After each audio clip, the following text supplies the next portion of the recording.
Entonces, vamos a dar, digamos, soporte y profundidad a estos bullets, a estos ítems básicos que como introducción a la comprensión de la estructura de mercado monopólica vamos a generar. Entonces, fíjense, lo primero es ciertamente contrastar cómo la misma función de demanda atendida bajo productores múltiples, tantos productores que al final terminan siendo la participación de cada uno de ellos en la satisfacción de la demanda total mínima o tendiendo a cero, hará en el límite que la función de demanda de cada firma en particular en competencia perfecta sea como la gris. Vamos a utilizar el marcador. La gris que estamos dibujando acá. ¿Okay? Es decir, una función de demanda infinitamente elástica al precio de mercado, este P, coincide con la función de ingreso marginal. Recordemos que el ingreso marginal no es otra cosa que la primera derivada del ingreso total en términos de Q,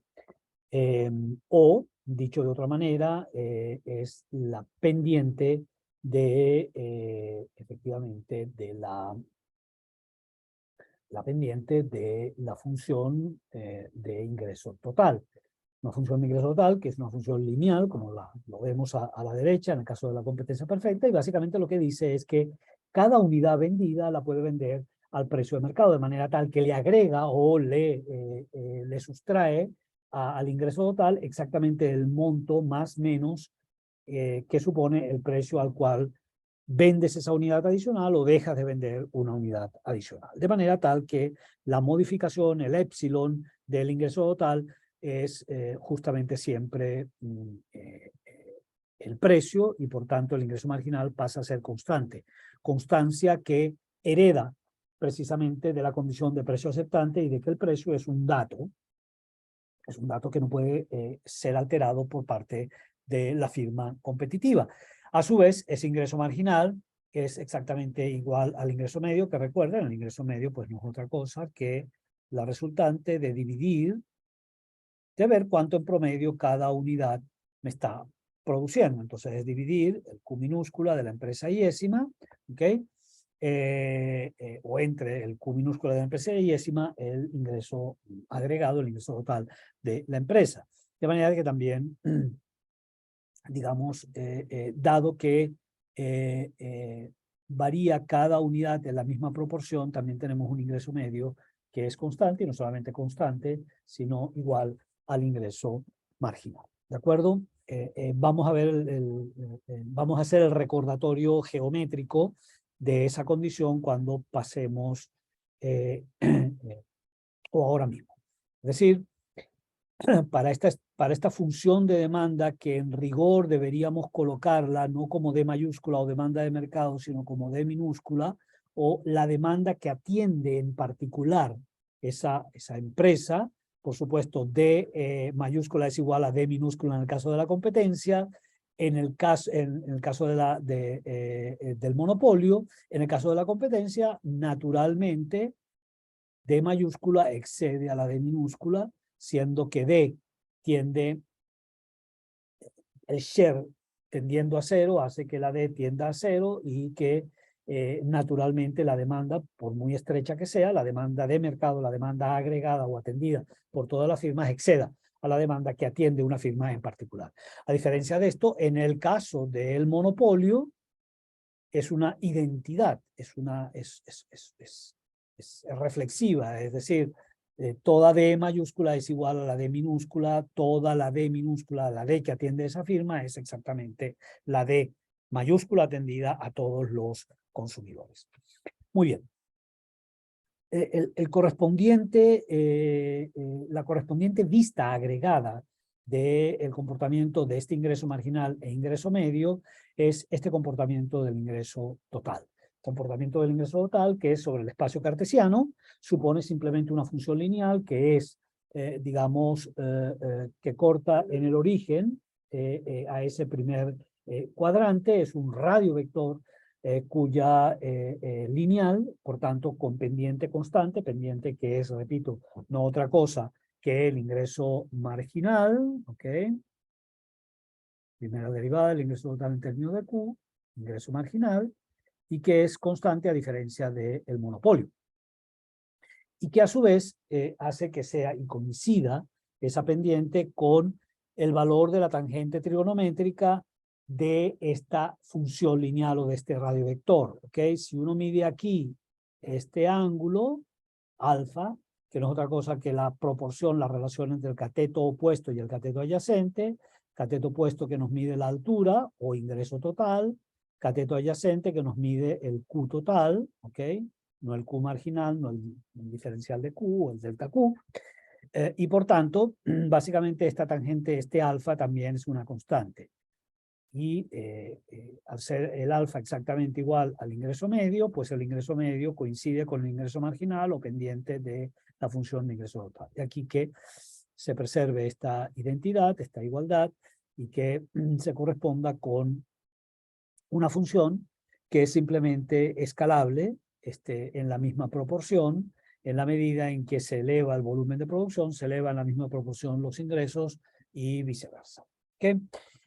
Ese contrasten, contrasten ustedes efectivamente lo que ocurre en competencia viene dado, digamos, por estas equivalencias. Decimos, bueno, básicamente cuando nos movemos sobre la función de demanda individual o demanda de una firma competitiva, de un punto A a un punto B, bueno, básicamente lo que estamos haciendo es elevando el volumen de producción y de abastecimiento de ese mercado, se eleva, aunque sea infinitesimalmente pequeño, el share que tiene esa firma, y ese mayor volumen, sin embargo, no altera, por un lado, ni el precio final, el precio de equilibrio en ese mercado, ni tampoco afecta el valor a la baja o al alza del ingreso marginal ni del ingreso medio. Desde luego, sí supone moverse desde A, el equivalente de A a B aquí, moverse sobre o trepar sobre la función de ingreso total, pero no así alterar la proporción o las métricas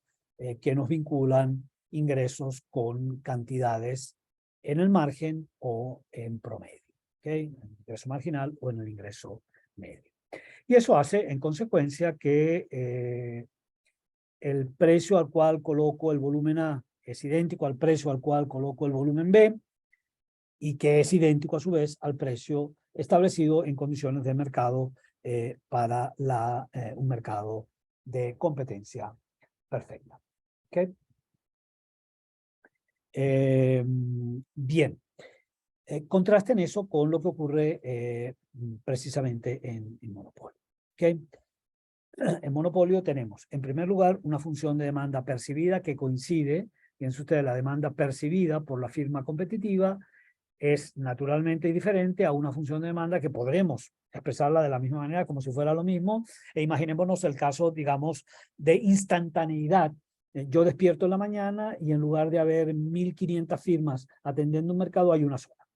¿Okay? Entonces, la estructura de costos sigue siendo igual, la función de demanda sigue siendo igual, los consumidores valoran el bien de la misma manera, pero ahora esa sola firma atiende, y la demanda que ella atiende ya deja de ser esta demanda, deja de percibir esta demanda como si él pudiera colocar cantidades infinitas o bajar a cero y dejar sin cambio alguno el equilibrio del mercado, pasa a ser esta función de demanda, que es exactamente la función de demanda que revelan, que informan los consumidores a los productores, en este caso ahora al único productor. De suerte que esa función de demanda percibida ahora pasa a ser la función de demanda del mercado. Vemos, de nuevo, para aprovechar la matemática de esto, hemos dibujado no una función de elasticidad constante, no una CES, una función de demanda de elasticidad constante, elasticidad precio constante, sino una función de demanda lineal que tiene unas propiedades súper convenientes a la hora de hacer las derivaciones correspondientes de los ingresos, que es una función de demanda, fíjense ustedes, que podemos expresar en términos implícita, en términos de P es igual a A, que es el intercepto en el origen, menos B, que es el valor de la pendiente, multiplicado por Q. ¿De acuerdo? Entonces, esta función de demanda lineal siempre va a tener la expresión general o la fórmula general de P igual a menos BQ, ¿ok? Podríamos expresarla de manera directa, despejando Q y haciendo el Q una función de P, pero digamos, esta es repito, es una forma mucho más intuitiva y que va directamente contra la geometría de pendiente e intercepto claramente demarcadas aquí en A, en esta expresada de la función de demanda y con una pendiente P. ¿Okay? Mayor o menor, dependiendo entonces de cuán sensibles y cuántos sustitutos al final del día tengan esos consumidores más cercanos o más alejados para poder reaccionar frente a cambios en los precios, llegando a este mercado a demandar más o saliendo de este mercado demandando menos. Entonces, a ver, ¿cuál es el comportamiento de la demanda? Bueno, el comportamiento típico, estamos asumiendo que viene precedida de siendo A y B parámetros positivos, pues entonces el valor de la pendiente es menos B, que nos dirá, pues simplemente que medio una relación inversa entre precio y cantidad. Y a menor precio, menor cantidad estarán dispuestos a adquirir los consumidores, estarán dispuestos y podrán adquirir, porque tienen una renta limitada también, los consumidores, y a precios más bajos o con descuentos, pues ello estimulará expansiones en la función, en la demanda total dispuesta a ser adquirida, tanto por los consumidores ya existentes en ese mercado como para aquellos que vienen atraídos por esos mejores precios. Y lo que sabemos es que si esta función de demanda percibida y coincide con la función de demanda de mercado y es atendida por una sola firma, si esa firma, en lugar de querer vender este volumen A, pretendiera ampliar a B el volumen vendido, lo que es cierto es que ella va a tener que aceptar descontar o reducir el precio para estimular ese delta que supone pasar de un volumen atendido a 1B. Y eso nos permite pues también expresar la función de ingreso marginal como una función que es, geométricamente hablando, bisectriz de la demanda total, es decir, particiona el área por debajo de la función de demanda en dos mitades del mismo valor, en dos mitades iguales, y que es pues simplemente la resultante de tomar efectivamente esa función de demanda y derivar a partir de esa función de demanda el ingreso marginal, que quedaría expresado formalmente como la relación A, que es exactamente el ingreso marginal cuando las cantidades vendidas son cero, ¿ok? Si Q fuera igual a cero, toda esta expresión se anula y el ingreso marginal sería igual a y sería igual al precio de esa unidad. Ese precio de reserva que hace caer a cero el volumen total demandado, que es el precio que anula la demanda o intercepto en el origen de la función de demanda, y que, digamos, a medida en que pasa de una colocación nula a sucesivos aumentos en las cantidades llevadas y adquiridas, absorbidas por ese mercado, originarán, digamos, una reducción sistemática y a mayor velocidad, por cierto, que experimenta la caída en la función de demanda y por tanto por debajo de B. Y efectivamente el ingreso marginal entonces queda como expresado como A menos 2BQ. ¿Okay? Otra forma de expresarlo, dado que el ingreso total es esta parábola que tiene primero pendiente positiva, es decir, tiene un punto a partir de el cual no solamente es que en la medida en que vendes mayores volúmenes, está aumentando tu ingreso, pero lo está haciendo a una velocidad cada vez menor, es decir, es una función estrictamente cóncava, ¿okay? Y que pasa por un máximo y a partir de este máximo, o hay un volumen a partir del cual el ingreso total, a pesar de vender más unidades, en lugar de aumentar, comienza a disminuir, ¿ok? Y que es justamente, si sabemos que el valor de la pendiente de esta función de ingreso total no es otra cosa que el ingreso marginal, lo que nos diría es que el ingreso marginal es decreciente en todo el recorrido de la función de ingreso total, ¿ok? Es positivo, pasa a ser nulo en el máximo de la función de ingreso total y a partir de este punto el ingreso marginal, la pendiente se hace negativa, el ingreso marginal se hace negativo y por tanto el ingreso marginal pasa a existir pero solo sobre el cuarto cuadrante, es decir, sobre precios, digamos, técnicamente serían precios negativos, vale decir, el valor del ingreso marginal pasa de ser positivo a ser nulo en este corte con la abscisa, con el eje de las abscisas, y pasa a ser negativo. De manera que una firma que quisiera maximizar su beneficio, y en el caso, digamos, totalmente de texto escolar, donde no existiera ningún tipo de impedimento desde el lado de los costos, es decir, si no costara nada producir el bien, por tanto, si el costo fuera nulo, ella de todas formas no pasaría de Q asterisco. Es decir, no le convendría producir por debajo de Q asterisco, ¿ok? Porque estaría dejando dinero sobre la mesa. Más allá de Q asterisco, estaría quitando dinero de la mesa, es decir, estaría botando dinero, estaría reduciendo sus beneficios en la medida en que las últimas unidades vendidas, en lugar de elevar el ingreso, disminuiría el ingreso. De manera tal que el Q óptimo, el Q asterisco, para una empresa, para un monopolio sin costos, sería este. Por tanto,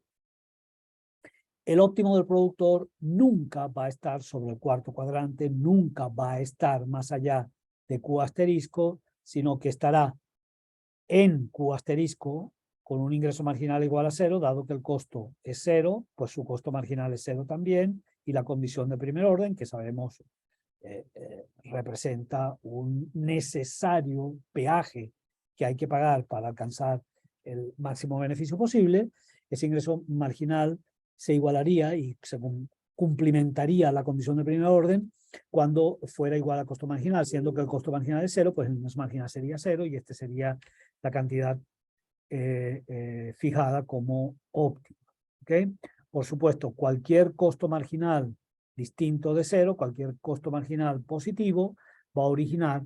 que en lugar de ser esta la cantidad producida, pues sea cualquiera otra, donde corte el ingreso marginal al costo marginal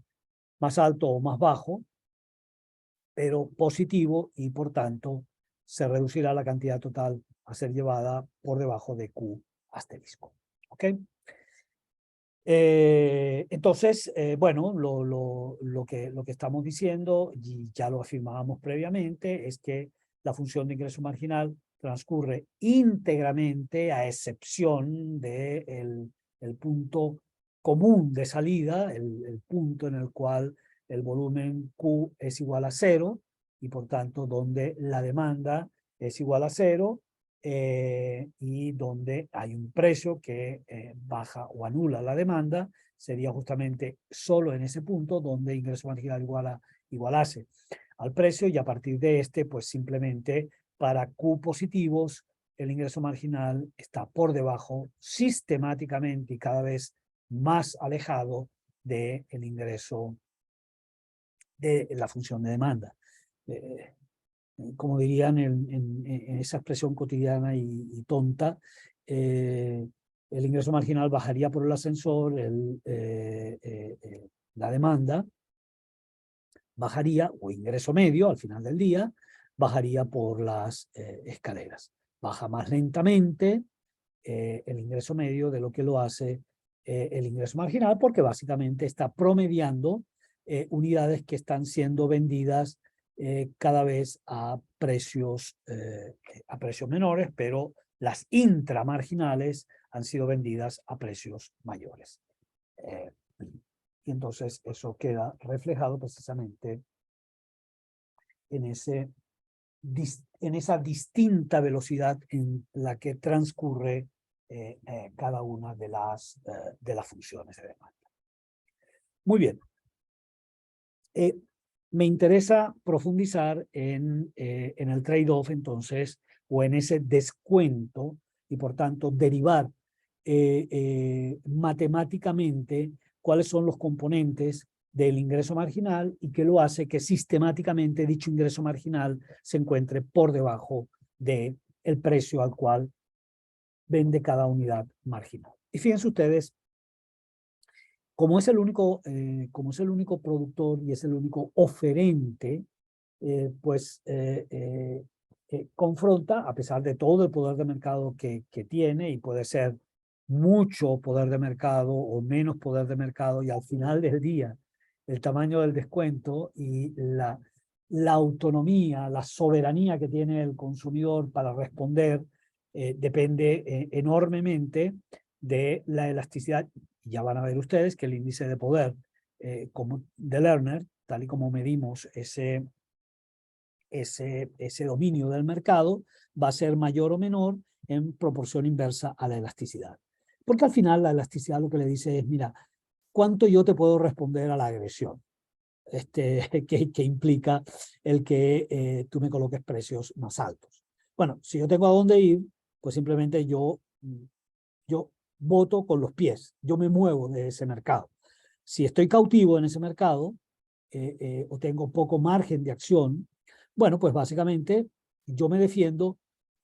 demandando menos, y simplemente demandando menos no porque demando más de otras mercancías y traslado mis lealtades o fidelidades a esas otras mercancías, sino simplemente por el hecho de que efectivamente mi renta es limitada y por tanto yo restrinjo las cantidades demandadas, aunque simplemente no pueda ahorrar y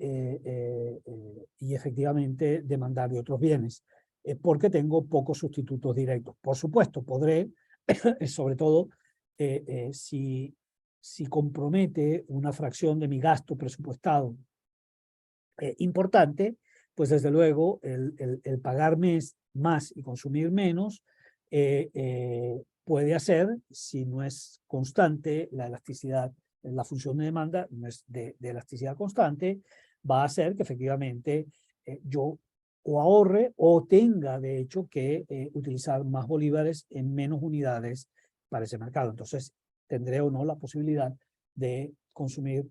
más de otros bienes sacando dinero de este mercado. O por el contrario, voy a tener que renunciar, si es muy inelástica la demanda, voy a tener que renunciar a ciertas unidades del resto de los bienes para alojar y consumir un menor número de unidades, pero a un precio mucho más alto. Bien, por cierto, entonces, déjame borrar. Entonces, básicamente lo que señalamos es que hay un trade-off entre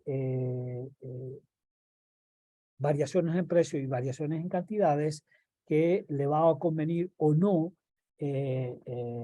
alterar al monopolista, pero que ciertamente es inevitable hacerlo. Porque básicamente cuando yo me muevo desde un precio más alto, P sub A, a un precio más bajo,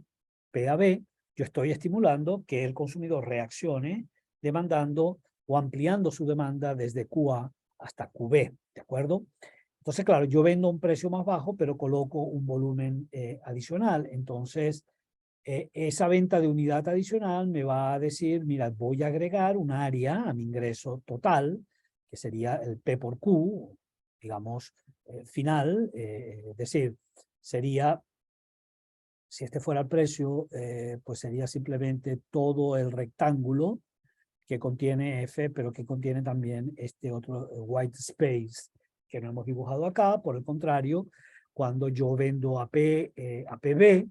ahora el rectángulo de ingreso PQ es exactamente de altura PB, pero contra una base ampliada. Entonces estoy bajando la altura de ese rectángulo, pero estoy agregando o ampliando la base. Y tengo entonces que medir efectivamente qué fracción se gana y qué fracción se pierde con cada cambio de precio. ¿Ok? Entonces, básicamente lo que sabemos es casi que un recordatorio aterrizado y muy concreto de ese viejísimo lema que nos hace particularmente antipáticos a los economistas, y esa es la razón por la cual normalmente evitan invitarnos a las fiestas, porque somos unos trágicos de la verdad. Entonces, típicamente el economista, a los economistas nos gusta mucho decir eso de there is no such a thing as free lunch. No hay algo así como almuerzo gratis. Nada es gratis. Todo tiene un costo explícito o de oportunidad. Todo cuesta algo. Entonces,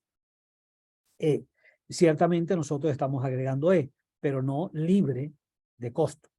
Estamos perdiendo F y por supuesto, el que decidamos o no reducir los precios o aumentar los precios va a depender efectivamente de los pesos que tenga lo que perdemos, F, ¿okay? Lo que se sustrae del ingreso total, contrastado con lo que se adiciona al ingreso total, que sería medido por el área esta verde tibia, que sería el área B. De manera tal que el ingreso marginal, es decir, lo que termina variando el ingreso total, que es lo que pretendemos medir en este caso, estaría constituido justamente por la sumatoria de F. Naturalmente sabiendo que F es un área que sustrae y por tanto tiene signo negativo. Entonces la comparación entre E y F la podemos expresar o en términos geométricos como ese trade-off, como esa área perdida que intercambio, donde la transo por el área ganada verde y que desde el punto de vista del ingreso total me supone efectivamente comparar qué pasa con el ingreso total en B contra el ingreso total que derivaba previamente en A, lo cual podemos, digamos, algebraicamente expresar de esta manera. Mi ingreso total en B pues era la resultante del producto de QB por PB. Mi ingreso total en A es la resultante, efectivamente lo puedo expresar, digamos, como la diferencia, el épsilon o el delta, la variación que genero en los volúmenes, es decir, la brecha entre QA y QB, siendo QB mayor que QA, multiplicado por el precio PB, más el descuento del precio que estoy generando, PA menos PB, multiplicado por QA. Cuando yo, en consecuencia, tomo o lo expreso ese ingreso total en términos del ingreso marginal, que es al final del día esa diferencia entre ITB e ITA, o entre ITA e ITB, que es el volumen alcanzado, entonces básicamente lo que diría es que el ingreso marginal lo podemos expresar en términos de el delta en Q multiplicado por PB más el delta en P multiplicado o ponderado por QA. ¿De acuerdo? Y eso, pues entonces, supondrá ese necesario descuento y variación en el ingreso marginal que va a tener dos componentes. Va a tener el componente de cuánto adiciona el ingreso por producto del precio al que vendo esa última unidad, pero al cual lo tengo que debilitar, lo tengo que controlar, como se diría econométricamente, por el descuento que tengo que generar sobre las anteriores potenciales unidades vendidas al estimular con ese descuento una mayor demanda. De manera que efectivamente eso es lo que vemos o la forma de expresarlo en términos de las variaciones en PA o los descuentos que genero en PA y los ingresos marginales que estoy efectivamente asociando a cada volumen de producción QA, QB producido. Entonces, eso lo que supone es que ciertamente los descuentos cada vez son mayores, el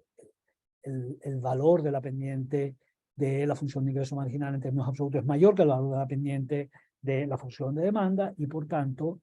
el adicionar, el seguir estimulando al consumidor cada vez me va a costar descuentos mayores que a su vez me generan también incrementos en el ingreso total, y ese trade-off comienza a ser claramente o menos claro de lo que lo era acá, cuando pierdo un rectángulo, digamos, pierdo un área relativamente pequeña en F y gano un área relativamente grande en E, pero en la medida en que este mismo trade-off o este mismo intercambio lo midiera cada vez más abajo, pues el tamaño